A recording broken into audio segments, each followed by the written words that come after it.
Hey, this is Laura and Tracy, and we're continuing our Buying 101 series today. And we have Charlie Fleming here, and he is with Movement Mortgage, and we are going to be discussing the financing contingency portion of your offer. As a buyer, you have lots of different options. You have an FHA, a VA, and a conventional loan that you can apply for. And it's important to understand the language in the contingencies because this is a part of your contract.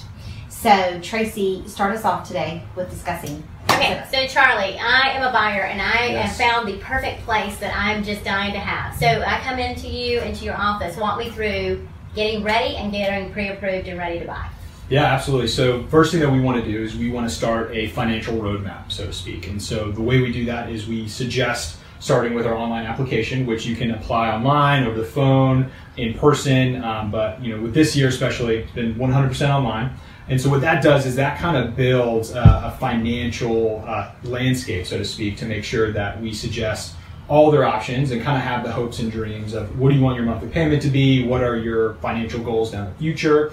And so it's really important to, with this application, is to collect as much documentation as you possibly can. And so all the documentation so that we can give you a full-on pre-approval. Now, a lot of times you'll hear the difference between a pre-qualification or a pre-approval. Right. So a pre-qualification is basically someone submits an application and we do not verify anything. We say, hey, based on the information that you told us, you're pre-qualified up to this amount. Now, a pre-approval is we get the income, we get the assets, we get the bank statements, we send it to the underwriter and they say, hey, you're fully pre-approved, underwritten by Movement Mortgage, and then we're able to offer a letter up to that. So. Right. Okay.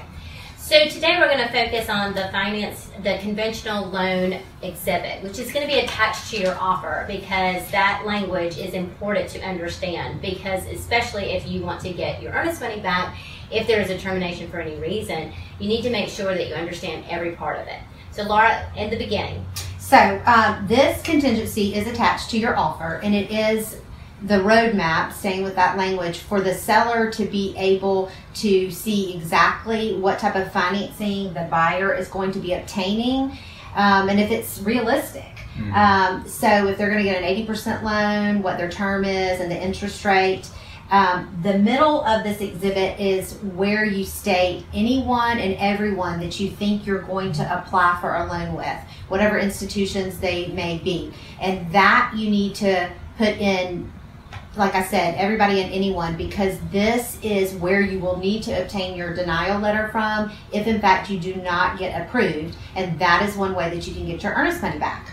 And Charlie's now going to tell us the second half of this exhibit. Yeah, so two things that, as you guys know, two things that protect buyers, right, is you have an appraisal contingency, then you have a financing contingency. So the financing contingency is the lender's job, is to make sure that we get the loan fully approved before that expiration date. So for example, if we don't, and let's say it's 0 days or 7 days and Movement offers a denial after that financing contingency, then that borrower has to forfeit their earnest money deposit. And when it's $2,000, that's a whole lot of money. So our job is to upfront underwrite every single loan and get them pre-approved and approved by the real life underwriter as quick as possible. Now the appraisal contingency works in the same way, and that can be, I don't know what you guys see, 15 to 22 days, sometimes 30 days. What is your average? Yeah, we see, in our market, we see 21 days for financing and 21 days for appraisal. Now on a contested offer, you guys might see 7 days for financing, right. So that makes the pre-approval process so much harder and quicker. That needs to be done. So let's just say the appraisal comes in $5,000 low, and we're outside of that window. Well, the seller could technically say, hey, I'm so really sorry, I'm not going to negotiate anymore, too bad, and then they could forfeit the deposit. The buyer could forfeit the deposit. Or if it comes in low, but it's before that expiration date, then the buyer can say, hey, I don't really want to pay this price. I suggest that we amend it to reduce it, and if the seller doesn't agree, then the buyer can walk away and get their earnest money back. Yeah, so there's two big clauses in there that do protect the buyers in the state of Georgia. Right. So one thing I think that, just to add on to Charlie's comment about like the 7 days if you're in a bidding war or you're competing, is I think their company offers everything can be gathered online, which 7 days is incredible if Movement Mortgage can get you through that process. And that is done by submitting all your documentation online instead of coming in physically with the papers, which is old school and how we used to do it.